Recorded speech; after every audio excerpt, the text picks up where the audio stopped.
Ki ngā iwi katoa o Aotearoa, he ritenga tūturu kia noho mā te wai, hei painga mō tātou ohanga me o tātou ake ao. Ka hianga tātou I roto, ka whakamahia tātou ki te huri hiringa mā, ko whakahautia ki te hiko, mua tātou whare mea tātou kai Pākihi. Koia nā te kai Hāwai o tātou pāmu. Hara mai ai ngā tūruhi ki te mātaki o tātou roto me ngā wai, ā ka whakapau a rātou moni I roto I ngā rohe. He tino mea te wai Māori ki a tātou e pāne ki te wairua mea tātou tikanga hoki. Ko te tino taonga tūturu tēnā.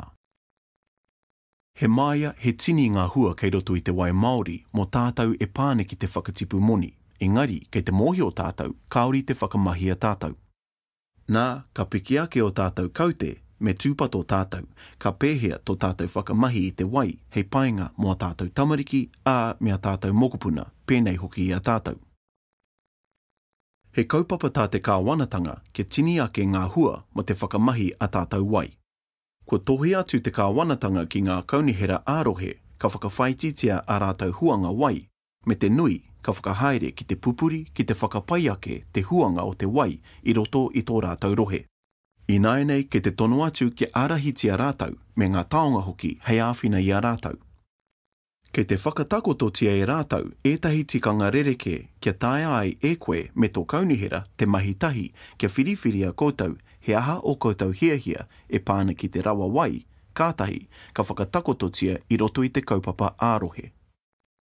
Kei te mahitahi te kāwanatanga me ngā tohunga pūtāiao, ngā iwi, me rātou ngā kai whakamahi ngā wai, ki te hanga tētahi anga āiwi hei āwhina ngā kaunihera me ngā iwi whānui ki te āwhina ngā kaunihera me ngā iwi ārohe, kia whai hua koutou ki te wai Māori hei mahi mā koutou me a koutou kaupapa.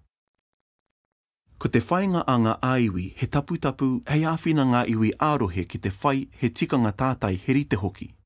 E ārahi ana I te whakaaro me te whakatakoto kaupapa, ā ka tau te pūtāiao ka piki ake ngā rongo. Ka whai reo ngātahi hoki tātou ki te kōrero mo te whakahaere wai Māori. Ka mutu te utu ngā tohunga rereke ki te tau tohi I roto I te kōti tāiao e pāne ki te tāiao, me ngā kaupapa rereke e pāne ki te āhua o te wai. I raro I te kaupapa e mārohi ana te kāwanatanga, me mahi tō kaunihera ki te whakahia tō kōrero, kua whakarite-ritetia e pāna ki te wai, he pēhea te nui e tangohi ana.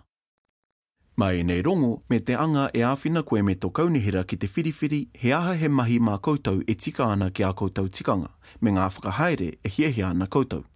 I te whakaaro koutou mō ngā wāhi e hiehia tia ana e koutou mo te mahi pāmu, ki te kaukau, ki te hiika rānei, me anga koutou ki te titiro I te āhua o te wai.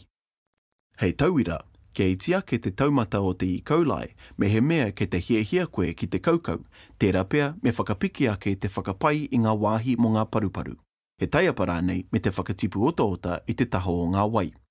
Me titiro rānei koe ki etahi whaititanga me ngā whakahaere whiringa, pērā I te mana painga mo ngā tuku whakai me te taiapa hoki mo ngā kararehe.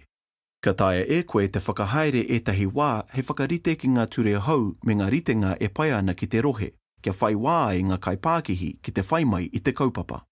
Mea ka nui te utu, me ata whakaaro pē koe mō whainga, me whakaaro ake rānei kia roa ke te wā ka tae atu koe ki ngā hua.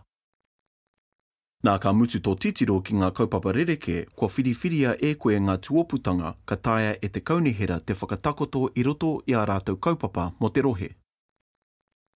E whakai ana te kāwanatanga he pai tēnei tūmomo kaupapa kia whai wāhi te iwi whānui ki ngā whakahaere o te wai Māori, ka iti te tau tohe a muri ake. Mea ka whai wāhi ngā kai whakamahi wai me ngā tangata e noho tata ana ki te wai Māori ki ngā whakahaere, ka marama rātau ka whakai hoki.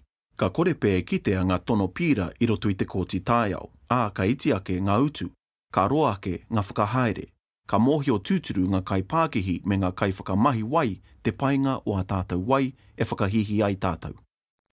Ko te wai Māori tā tātou tino taonga. Koe nei te taonga hei kawa ia tātou I te ao a mua.